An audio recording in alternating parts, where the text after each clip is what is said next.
तो hello and good evening everyone, कैसे हैं आप सभी लोग। उम्मीद करता हूँ आप सभी लोग बहुत अच्छे से होंगे, आपकी पढ़ाई अच्छे से चल रही होगी, साथ ही साथ आप लोगों की तैयारी अदर सब्जेक्ट्स की अच्छे से चल रही होगी। तो गाइज आज हम लोग आगाज कर रहे हैं क्लास 11th की इंग्लिश का, और आज से हमारी इंग्लिश जो है वो रेगुलरली होने वाली है। तो सबसे फर्स्ट चैप्टर हम लोग देखने वाले हैं। तो गाइज मैं चित्रांश दत्त आप सभी का स्वागत करता हूँ हार्दिक तौर पर आज की इस कक्षा के अंदर है। चलिए आप सभी का हार्दिक स्वागत है। तो सबसे पहली बात, जो हमारा टाइटल सजेस्ट कर रहा है एनिमल इन प्रिजन का मतलब हमें टाइटल से यहाँ कंफ्यूज नहीं होना है ना। तो कहानी किस बारे में है, किस चीज के बारे में, इसके बारे में बात करेंगे, लेकिन पहले थोड़ा ऑथर के बारे में बात कर लेते हैं, इसके लेखक के बारे में बात कर लेते हैं। एनिमल्स इन प्रिजन के लेखक हैं जवाहरलाल नेहरू, जिन्हें आप चाचा नेहरू के नाम से भी जानते होंगे। इन्होंने इसे लिखा है। जवाहरलाल नेहरू जिनका जन्म 1889 के अंदर हुआ था और 1964 में इनका परमपद हो गया था। इंडिया फर्स्ट प्राइम मिनिस्टर, और ये भारत के पहले प्रधानमंत्री थे। वॉज पॉपुलर और बहुत ही ज्यादा प्रसिद्ध थे, लोकप्रिय थे अमंग द चिल्ड्रन, बच्चों के बीच में। एस चाचा नेहरू, किस नाम से प्रसिद्ध थे? चाचा नेहरू के नाम से प्रसिद्ध थे। He was a man of rare sensitivity. Rare का मतलब होता है वे एक ऐसे व्यक्ति थे जिनमें बहुत ही दुर्लभ संवेदनशीलता थी, यानी कि ऐसी संवेदनशीलता ज्यादातर लोगों में नहीं देखने को मिलती है। Educated eight harrow and Cambridge university, harrow एर और कैम्ब्रिज यूनिवर्सिटी में इन्होंने अपनी पढ़ाई की थी, अपना अध्ययन किया था। ही बिकेम अ बैरिस्टर, ये एक वकील बने थे। आफ्टर स्टडिंग नेचुरल साइंस, प्राकृतिक विज्ञान पढ़ने के बाद में ये एक बैरिस्टर यानी वकील के रूप में कार्य कर रहे थे। एंड लॉ, और लॉ का इन्होंने अध्ययन किया था। And return to India in 1921, 1921 में ये अपनी विदेश से पढ़ाई करके भारत लौट आए थे। Deeply influenced by Mahatma Gandhi, और बहुत ज्यादा प्रभावित थे, बहुत गहराई से प्रभावित थे महात्मा गांधी जी और महात्मा गांधी जी के विचारों से। ही ज्वाइंड इंडियन पॉलिटिक्स, और उन्होंने भारतीय राजनीति को ज्वाइन किया, भारतीय राजनीति में सम्मिलित हुए। And soon emerged as a leader of the country's youth, और जल्द ही वे देश के जो युवा थे उनके नेता के रूप में उभर कर सामने आए। However, फिर भी was not a mere politician, ये मात्र एक राजनीतिज्ञ ही नहीं थे। He was also a dreamer. Dreamer का मतलब सपना देखने वाला, ऐसा व्यक्ति जो स्वप्नशील हो। देखो, स्वप्नशील होना भी कोई बहुत आम बात नहीं है। आगे कैसा भारत होगा, भारत कैसा होना चाहिए, इन सारी चीजों के बारे में सपना देखने वाले, स्वप्न देखने वाले व्यक्ति थे। आइडियलिस्ट, ये एक बहुत ही आदर्शवादी व्यक्ति थे। ह्यूमनिस्ट, ये एक बहुत ही मानवतावादी व्यक्ति थे। एंड आर्टिस्ट, और एक बहुत ही कलाकार व्यक्ति थे। इन वर्ड्स एज वेल, शब्दों के मामले में भी इनके बहुत ही अच्छा इनका आर्ट था, यानी लेखन कला में ये बहुत अच्छे थे। हिज वर्क्स, और इनके किए गए लेखन के कार्य कौन कौन से हैं? एन ऑटोबायोग्राफी, जिसमें इन्होंने अपनी स्वयं की आत्मकथा को लिखा।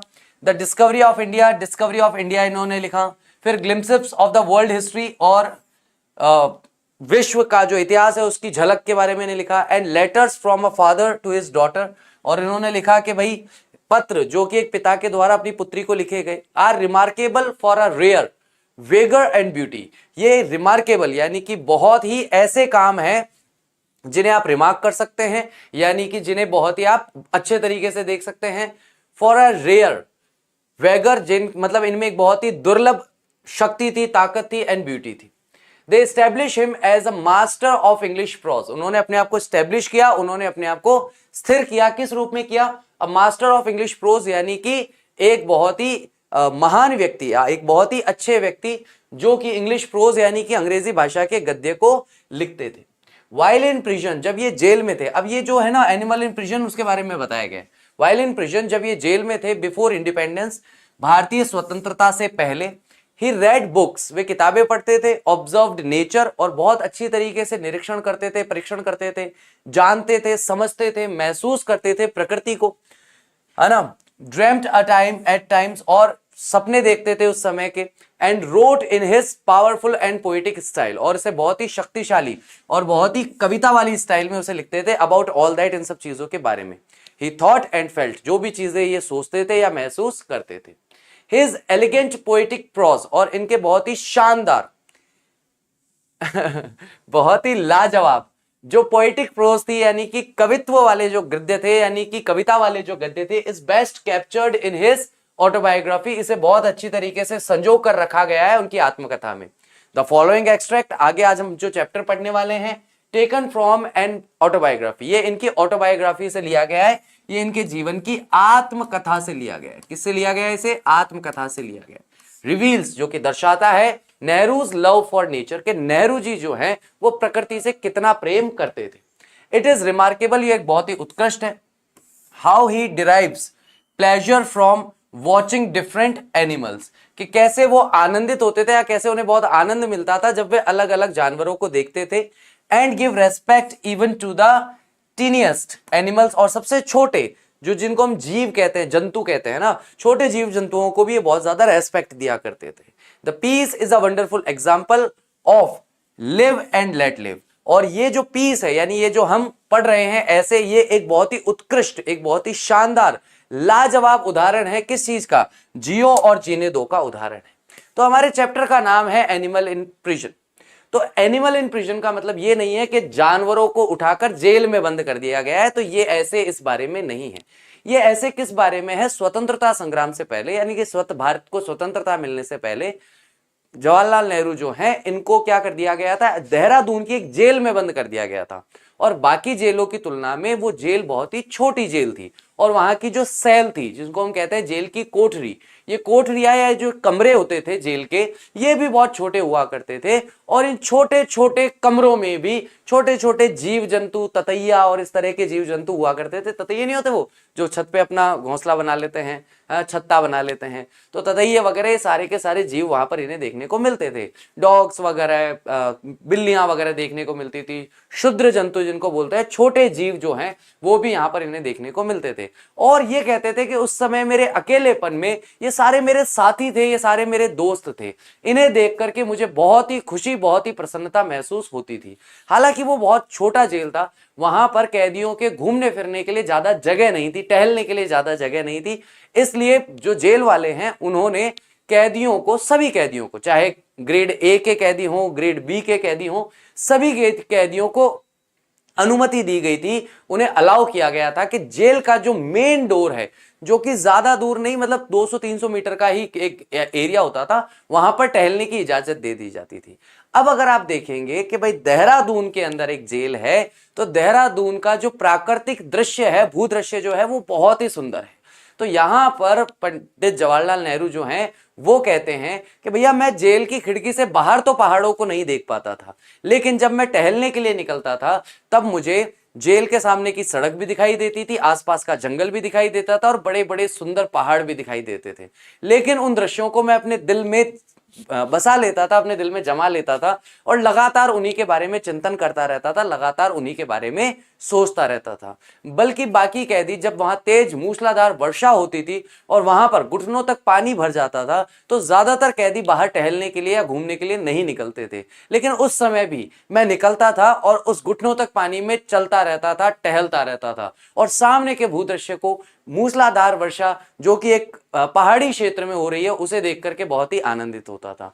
तो एनिमल इन प्रिजन से यहां पर क्या तात्पर्य है इस चैप्टर में कि भैया एनिमल ऐसे छोटे छोटे जीव जंतु जो उन्हें प्रिजन में मिले थे, प्रिजन में देखने को मिले थे। नॉर्मली हम क्या करते हैं, अगर हमारे घर में कोई चूहा आ जाए तो हम चूहे मारने की दवा रख देते हैं, कोई आसपास कोई मकोड़ा बार बार घूम रहा हो, परेशान कर रहा हो, तो उसे चप्पल से मार देते हैं। एक सामान्य व्यक्ति तो यही करेगा कि यार ये परेशान करेगा, भी काट लेगा, पीड़ा पहुंचाएगा। लेकिन यहां पर जवाहरलाल नेहरू कहते हैं कि ये सारे के सारे मुझे अपने साथी जैसे लगते थे, अपने दोस्त जैसे लगते थे, और इनको देख करके मुझे बहुत खुशी होती थी, प्रसन्नता होती थी। एक चीज है जो आपको समझनी पड़ेगी, क्योंकि जेल का जो जीवन है ना वो बहुत ही अकेलेपन वाला जीवन होता है। मैं कहते हैं ना, वो मूवी का डायलॉग है ना, जग सूना सूना लागे तो वो जग सूना सूना ही लगता है जब आप प्रिजन में होते हैं, क्योंकि कोई होता नहीं है ना, कि आपका समय व्यतीत नहीं होता है, टाइम नहीं निकलता है, टाइम बड़ी मुश्किल से निकलता है जेल में। करने के लिए कुछ नहीं है, दिन भर बैठे रहना है, आप कहीं बाहर आ जा नहीं सकते, अपने मन से कुछ कर नहीं सकते, आप स्वतंत्र नहीं हो। उस समय में जो जीवन के मुश्किल या विकट समय होते हैं, उस समय में जवाहरलाल नेहरू जो हैं वो छोटे छोटे जानवरों को अपना साथी वहां मानते थे, और बाहर के जो सुंदर भूदृश्य हैं उन्हें देख करके उन्हीं से अपनी आत्मिक प्रसन्नता को प्राप्त किया करते थे। और इन सब का बहुत ही डिटेल में, आप कह सकते हैं बहुत ही विस्तार से उन्होंने एन ऑटोबायोग्राफी, यानी कि जिसमें उनकी जीवन की आत्मकथा लिखी गई है, उसमें इस सारी चीजों को उन्होंने अच्छे से एक्सप्लेन किया है। ठीक है, इसमें से पूरा का पूरा हम ऑटोबायोग्राफी नहीं पढ़ने वाले, केवल देहरादून वाला जो केस है और उस केस में भी जो उनके विचार हैं, जो वो सोच रहे हैं, जो वो महसूस कर रहे हैं, उन्होंने उन चीजों को ज्यादा लिखा है। उन्होंने ऐसा नहीं है कि सामने आंखों के सामने जो चीजें दिख रही है उनको बहुत ही विवरणात्मक तरीके से लिख दिया हो या उनकी बहुत ही व्याख्या करते हुए लिख दिया हो, ऐसा नहीं लिखा है। इन सारी चीजों का उनके जीवन पर क्या प्रभाव पड़ता है, वो इन सारी चीजों से क्या सोचते हैं, खास करके ना केवल सोचते हैं, वो इन सारी चीजों से क्या महसूस करते हैं और कैसे एक अलग तरह का जुड़ाव इन सारी चीजों से महसूस करते हैं, छोटे छोटे जीव जंतुओं से महसूस करते हैं, उसके बारे में इन्होंने बताया है। तो एक छोटा सा चैप्टर है, चैप्टर ऑफ 5 पैराग्राफ्स, और उसको हम लोग लाइन टू लाइन और वर्ड टू वर्ड तो कल देखेंगे, लेकिन आज हम उसकी समरी देखने वाले हैं, उसका पूरा का पूरा सारांश आज हम देखने वाले हैं कि इस पूरे चैप्टर में क्या कुछ बताया गया है। चलिए तो एक बार इसको और देख लेते हैं, ध्यान से समझ लेते हैं कि इस चैप्टर में क्या कुछ है, समरी के माध्यम से इसे समझने का प्रयास करते हैं। इट इज एन ऐसे from a volume called towards freedom. तो ये एक ऐसे है, ये एक क्या है, एक निबंध है, और इसे कहां से लिया गया है, तो एक वॉल्यूम, वॉल्यूम का मतलब कई, एक किताब होती है ना जो कई भागों में होती है, तो किताब का एक भाग है जिसका नाम है टुवर्ड्स फ्रीडम यानी स्वतंत्रता की ओर, the autobiography of Jawaharlal Nehru, यानी कि जो जवाहरलाल नेहरू की आत्मकथा है उससे इस भाग को लिया गया है। Here Nehru describes a period of solitary confinement that he had to undergo at Dehradun jail. और यहां पर जवाहरलाल नेहरू जो है डिस्क्राइब करते हैं, वर्णन करते हैं, व्याख्या करते हैं। किस चीज का वर्णन करते हैं, किस चीज की व्याख्या करते हैं? एक ऐसा पीरियड, एक ऐसा कालांश, एक ऐसा समय जब वो अकेले कन्फाइनमेंट यानी कि जेल में कैद थे, बंद थे, that he had to undergo यानी कि जिस कैद से उन्हें गुजरना पड़ा या जिस कैद को उन्हें झेलना पड़ा, कहां पर? देहरादून जेल में। द ऐसे contains a detailed account of the sites, और ये जो ऐसे है ये समावेशित करता है, अपने साथ बताता है डिटेल्ड अकाउंट यानी बहुत ही विवरणात्मक या व्याख्यात्मक तरीके से ऑफ द साइट्स, वो सारे के सारे दृश्य, उन सारे दृश्यों को दर्शाता है, और साथ ही साथ साउंड्स, उन सारी आवाजों को दर्शाता है। ही ऑब्जर्व्ड फ्रॉम हिज सेल, जिससे उन्होंने अपने सेल, अपनी जेल की कोठरी में ऑब्जर्व किया था, महसूस किया था। He particularly mentions his experiences with the different insects. वो particularly विशेष रूप से बताते हैं, उल्लेख करते हैं उनका जो अनुभव था अलग अलग तरह के इंसेक्ट्स, कीट या कीटों से, छोटे छोटे कीट जगत जो होते हैं ना उनसे, बर्ड्स के साथ, पक्षियों के साथ, स्मॉल एनिमल छोटे जानवरों के साथ, स्ट्रे डॉग्स आवारा कुत्तों के साथ, एंड किटन्स बिल्लियों के साथ, एंड सो ऑन, और इसी तरह के छोटे छोटे जो जीव जंतु होते हैं उनके बारे में वो बताते हैं। इन रीडिंग द प्रॉस, जब हम इस गद्य भाग को पढ़ते हैं, piece our attention is constantly drawn to his keen observation, तो हम पूरी तरीके से, हम लगातार अपने ध्यान को केंद्रित कर पाते हैं उनका बहुत ही उत्सुकात्मक जो है, जो बहुत ही उत्सुकता पैदा करता है उस ऑब्जर्वेशन को, उस समझ को। And his profound love for animals, और उनका गहरा जो प्रेम है जानवरों के प्रति, पशुओं के प्रति, उसको हम देखते हैं। Nehru sacrificed his own comforts and family life in order to embrace imprisonment for his fight against the foreign rule. Nehru जो है यहां पर सैक्रिफाइस करते हैं यानी कि बलिदान दे देते हैं अपने खुद के कंफर्ट्स का, अपने खुद के आराम का, एंड हिज फैमिली लाइफ, और अपने परिवार के जीवन का, इन ऑर्डर टू इम्प्रेस, ताकि वो गले लगा सके, हैं किस चीज को गले लगा सके? इम्प्रिजनमेंट यानी जेल जाने को। फॉर हिज फाइट, क्योंकि जो युद्ध वो लड़ रहे थे अगेंस्ट द फॉरेन रूल, विदेशियों का जो हमारे यहां पर रूल है, शासन है, उसके खिलाफ वो एक युद्ध लड़ रहे थे। Often he had to stay away from his near and dear ones, अक्सर उन्हें अपने नजदीकी लोगों से और अपने प्रिय लोगों से दूर रहना पड़ता था। वेरी फ्रीक्वेंटली, बहुत ज्यादा बार, बहुत ज्यादा लगातार। He also had to live in the most unfavourable condition, और उन्हें सर्वाधिक अनफेवरेबल यानी कि अपने विरुद्ध जो परिस्थितियां हैं उनमें रहना पड़ता था, इन द वेरियस प्रिजन्स, अलग अलग या भिन्न भिन्न जेलों में। Where he was lodged during his association with the freedom, जहां पर उन्हें कैद कर दिया जाता था जब वो साथ दे रहे थे स्वतंत्रता संग्राम में, फ्रीडम स्ट्रगल में, एंड सिविल डिसोबीडियंस मूवमेंट, और सविनय अवज्ञा आंदोलन में। द ऐसे also illustrates the excellence of Nehru's pros style. और ये ऐसे जो है ये इलस्ट्रेट करता है, दर्शाता है, दिखाता है, व्याख्या करता है कि कितना शानदार अनुभव था नेहरू जी को प्रोस स्टाइल लिखने का, यानी गद्य लेखन की स्टाइल उनकी कितनी लाजवाब थी उसके बारे में यहां पर बताया जा रहा है। ठीक है, तो ये हमारा ऐसे का वो है क्या कहते हैं समरी है। कल हम लोग यहां से आगे स्टार्ट करेंगे, है ना। कल हम लोग इसको line to line and word to word कल हम लोग पढ़ने वाले हैं। तो आज के लेक्चर में बेसिकली हमें ये समझना है कि भैया नेहरू जी जो हैं बहुत ही सुहृद आदमी है, और जो उन्होंने जो चैप्टर में हमें स्टार्टिंग में देखने को मिलेगा, लिव एंड लेट लिव, यानी कि जियो और जीने दो के सिद्धांत को वो बहुत ज्यादा मानते हैं।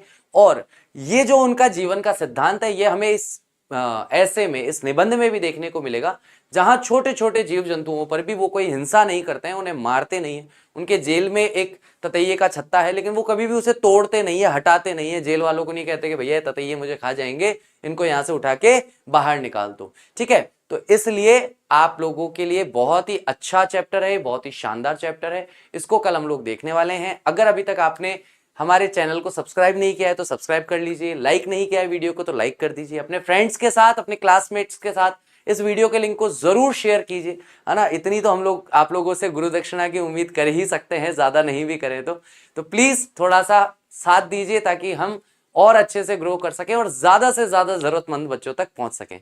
तो उम्मीद करता हूं आज का लेक्चर अच्छी तरीके से समझ में आया होगा, आपने अच्छे से एंजॉय किया होगा। Thank you very much. I will see you tomorrow. कल मिलेंगे हम line to line and word to word explanation के साथ। Till that take care of yourself. Bye bye. कल मिलते हैं। बाय।